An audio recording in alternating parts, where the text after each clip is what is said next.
அஸ்ஸலாமு அலைக்கும். Happy good day. உருண்டை குழம்பு தான் பண்ணியிருக்கேன். ப்ரான் வச்சு உருண்டை குழம்பு. வாங்க இது எப்படி செய்யலான்னு பார்க்கலாம். இதுக்கு தேவையான பொருள்: உடைச்ச கடலை 2 ஸ்பூன் அளவு பவுடர் பண்ணி எடுத்துக்கோங்க. இதில் கட் பண்ணின 3 வெங்காயம், பூண்டு பேஸ்ட், ப்ரான்ஸ் சேர்த்து அரைச்சிட்டு மிளகாய்த்தூள், மஞ்சத்தூள், உப்பு தேவையான அளவு சேர்த்து மிக்ஸ் பண்ணி வச்சுக்கோங்க.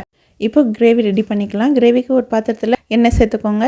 எண்ணெய் சூடானதும் கடுகு சேர்த்துக்கோங்க. வெந்தயம், சீரகம் இது சேர்த்து பொரிஞ்சோன்னே கட் பண்ணின 3 வெங்காயம் சேர்த்துக்கோங்க. இது சேர்த்து நல்லா வதக்கிட்டு இதோட முழு பூண்டு 1 கைப்பிடி அளவு சேர்த்துக்கிறேன். கருவேப்பிலை, தக்காளி 2 சேர்த்து நல்லா வதக்கிட்டு இதில் மஞ்சத்தூள், தனியாத்தூள், காரத்துக்கு ஏற்ற மாதிரி மிளகாய்த்தூள் இதெல்லாம் சேர்த்து நல்லா வதக்கி விட்டுட்டு 2 தக்காளி, 1 வெங்காயம் அரைச்ச பேஸ்ட் சேர்த்துக்கோங்க. தேவையான அளவு உப்பு சேர்த்து மிக்ஸ் பண்ணிவிட்டு புளி கரைச்சல் சேர்த்து கொஞ்சமாக தண்ணி சேர்த்து கொதிக்க வைக்கணும்.